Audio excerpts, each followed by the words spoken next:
welcome back. I hope you're all doing well. So today's topic is global warming. As we know, इस topic को ये बताने की बिल्कुल भी ज़रूरत नहीं है कितना इंपॉर्टेंट है, बिकॉज हम सभी को पता है कि डे टू डे में जितनी भी करंट ओरिएंटेड न्यूज़ होती है, जितने भी एग्जाम्स होते हैं, डायरेक्टली या इनडायरेक्टली ग्लोबल वार्मिंग एक कंसर्निंग टॉपिक बनता है। क्यों? क्योंकि हम सभी को पता है कि इंसान कितना ज़्यादा गिर चुका है लाइफ में, वो नेचर को कितना ज़्यादा हार्म कर रहा है, वो मदर नेचर को कितना ज़्यादा स्पॉइल कर रहा है। जितने भी आज के टाइम पे प्रॉब्लम्स है रिलेटेड टू नेचर, वो हम सब की वजह से ही हो रही है। इवन जो आपका कोविड-19 है, वो भी एक आउटकम एंड एक रिजल्ट था किनका, हम लोगों की ज्यादा से ज्यादा ग्रीड का और हमारा जो नेचर का बैलेंस है उसको खराब करने का। ग्लोबल वार्मिंग ना सिंपल टर्म्स क्या होता है, पहले तो यही बात समझना बहुत इंपॉर्टेंट है। जब भी एक लेवल ऑफ जो अर्थ का टेम्परेचर है लाइफ सस्टेन करने का, उससे जो टेम्परेचर है नॉर्मल से वो इंक्रीज हो रहा है।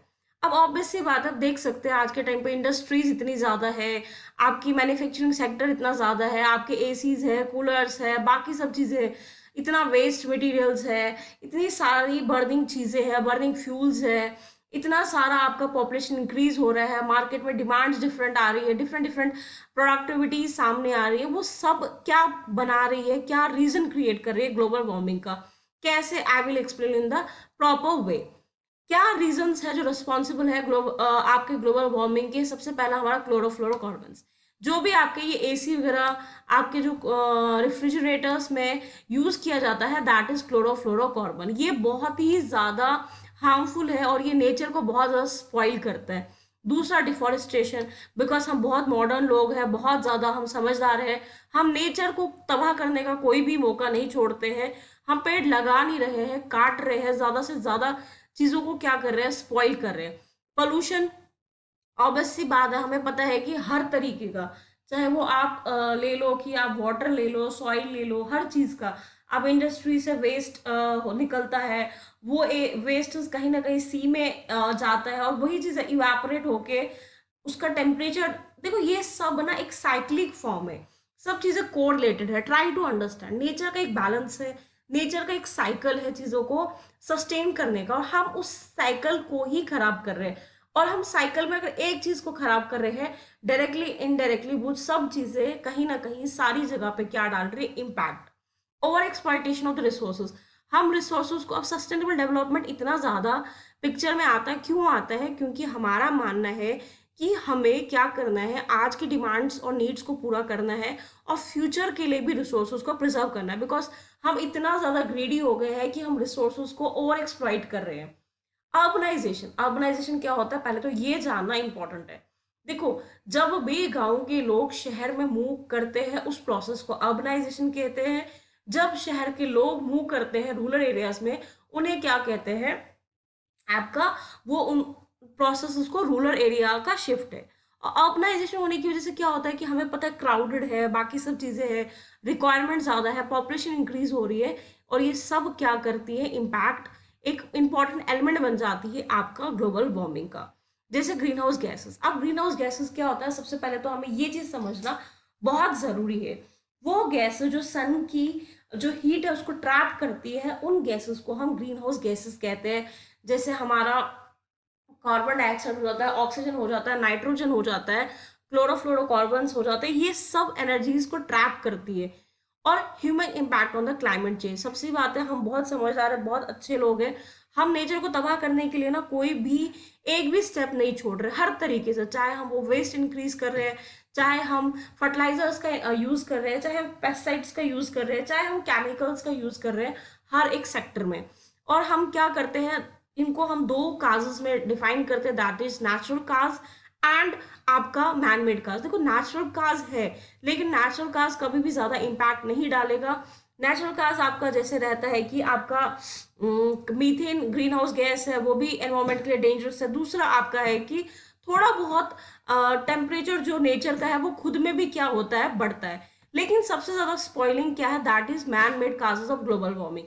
सबसे पहला कि पोल्यूशन, ऑब्वियस सी बात है, आप ज्यादा से ज्यादा इंडस्ट्रीज है, ज्यादा से ज्यादा केमिकल वेस्टेज हो रहा है, ज़्यादा से ज़्यादा जो केमिकल्स है वो इवेपोरेट हो रहे हैं, उस वजह से क्या हो रहा है, जो तापमान है वो अपने लेवल से ज़्यादा इंक्रीज हो रहा है।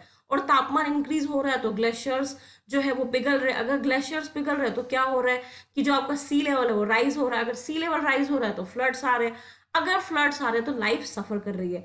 ट्राई टू अंडरस्टैंड, ये एक चैनल है, एक पूरा साइकिल है। उस एक साइकिल के छोटे पोर्शन में भी कोई भी फॉल्ट क्रिएट होता है, वो फॉल्ट हर जगह इम्पैक्ट डालता है। हम बहुत सारे, जैसे हम सस्टेनेबल डेवलपमेंट गोल्स की बात करते हैं, 17 गोल्स है हमारे, जहाँ पे हम नेचर को प्रिजर्व करने की कोशिश कर रहे हैं। अभी हमारी COP26 की जो मीटिंग्स हुई है, वहां पे भी हम रिन्यूएबल एनर्जीज को यूटिलाइज करने की कोशिश कर रहे हैं। रिन्यूएबल एनर्जीज पहले क्या होता है, पहले तो आप ये समझिए। देखो, हमारे पास एनर्जी के दो सोर्सेस होते हैं, that is renewable energies and आपका non renewable sources of energies. Non renewable sources of energies वो होते हैं जो हम एक बार यूज करते हैं और खत्म हो जाते हैं, जैसे हमारे फॉसिल फ्यूल्स हो गए, जैसे हमारा वुड हो गया, कोल्स हो गए, पेट्रोल हो गया, गैसेस हो गई। और हमारी रिन्यूएबल होती है, जैसे हमारा सन एनर्जी हो गया, वाटर एनर्जी हो गया, हाइड्रो एनर्जी हो गया, विंड एनर्जी हो गया। ये सब हमारी आती है आपका रिन्यूएबल एनर्जी। रिन्यूएबल एनर्जीज का और एक मतलब होता है कि वो एनर्जी जो सेफ और क्लीन एनर्जीज है, जो नेचर को किसी भी तरीके से हार्म नहीं कर रही है। लेकिन जो non renewable sources of energy है वो नेचर को बहुत ज्यादा हार्म करती है, और वो एक बार यूज करने से क्या हो जाती है, खत्म हो जाती है। हम क्या कर रहे हैं, कटिंग डाउन ऑफ फॉरेस्ट्स, वो ऑब्वियस सी बात है। हम ज्यादा से ज्यादा चीजों को ट्रेंडी कर रहे हैं, ज्यादा से ज्यादा मॉडर्नाइज हो रहे हैं, बट उस मॉडर्नाइजेशन के चक्कर में हम क्या कर रहे हैं, प्रकृति को पूरी तरह से हार्म कर रहे हैं, कंज्यूमिंग टू मच। अब एक ट्रेंड बन गया ना, इवन हमारे जो फूड हैबिट्स है, फूड कल्चर्स है, वो भी बहुत ज्यादा क्या हो गए हैं, आपके स्पॉइल हो गए हैं। बिकॉज हम जैसे नॉर्मल एक डाइट लेते थे, उससे ज्यादा खाना, उससे ज्यादा एक वो फूड कल्चर, एक नया सा ट्रेंड आ गया, चाहे वो मैकडोनल्ड्स ने क्रिएट किया है, चाहे वो लोकल लेवल पे क्रिएटेड है। एक्सेस में हम चीजें कंज्यूम कर रहे हैं, उसकी वजह से भी हमें चीजें ज्यादा ग्रो करनी पड़ रही है, ज्यादा प्रोडक्शन हो रही है, ज्यादा मैन्युफैक्चरिंग बढ़ रही है।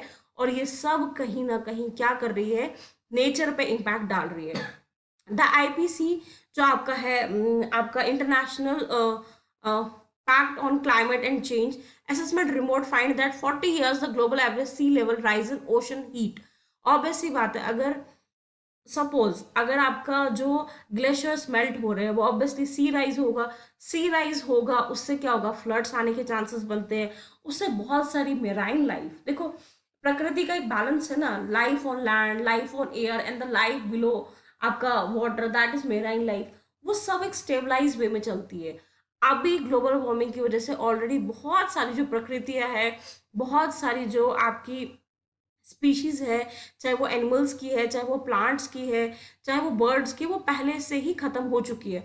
और बहुत सारी, अगर ऐसा ही ग्लोबल वार्मिंग चलता रहा, बहुत सारी और भी जो स्पीशीज है वो जल्द ही खत्म हो जाएगी। इफेक्ट्स ऑफ ग्लोबल वार्मिंग और द टेम्परेचर, सबसे पहले हमने देखा कि जो Greenland Antarctica which results melting of the ice, उन पे बहुत ज़्यादा उनका जो राइज है वो बहुत ज़्यादा हो गया है। एग्रीकल्चर में इफेक्ट करता है, एनिमल्स की लाइफ में ये इफेक्ट करता है, ऑब्वियस ही बात है। उनकी बहुत सारी जो स्पीशीज है वो क्या है, एक्सटेंट हो चुकी है। देन यूज ऑफ जो, हम प्रिकॉशंस क्या ले सकते हैं, अब कोई भी अगर प्रॉब्लम है तो उसका हल क्या होता है, वो जो हल जो हम है ना, वो इन रियलिटी हम नहीं कर रहे हैं। ये चीज़ें सिर्फ किताबों में और देखने में बड़ी सुंदर लगती है, environment friendly, eco friendly, recycle, reuse principles है। बट रियलिटी में अगर देखा जाए, बहुत कम लेवल पे ये चीज़ें हो रही है। बिकॉज अगर ये प्रॉपर तरीके से हो और ये पर्टिकुलर वे में हो, तो हमें ये प्रॉब्लम्स फेस ना करना पड़े। और ना कि सिर्फ एग्जाम के लिए, in reality I really request you all guys कि please try to save mother nature. Because हम सभी, हर चीज, इवन हमारी लाइफ भी सब एक गिफ्ट है मदर नेचर का। So it becomes our duty कि एटलीस्ट हम उन्हें प्रोटेक्ट करें और स्पॉइल ना करें। हमें यूजेस ऑफ जो एसीज वगैरह है वो कम करने चाहिए, और जो हमें है रिन्यूएबल एनर्जी पे शिफ्ट होना चाहिए, इको फ्रेंडली एनर्जीज पे शिफ्ट होना चाहिए। सोलर एनर्जीज का यूटिलाइज कर सकते हैं, और ज़्यादा से ज़्यादा ट्रीज वगैरह लगा सकते हैं।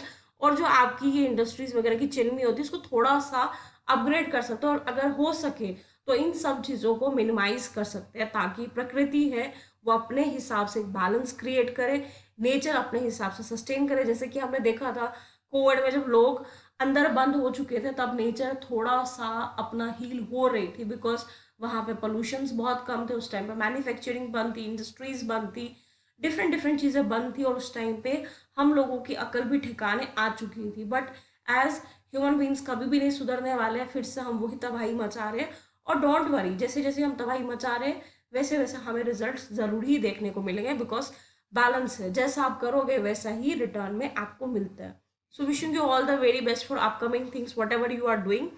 So try to understand this topic, बहुत simple है and correlated with the upcoming things, because ये topic कहीं ना कहीं हर किसी चीज़ के साथ connected and correlated रहता है in a current time.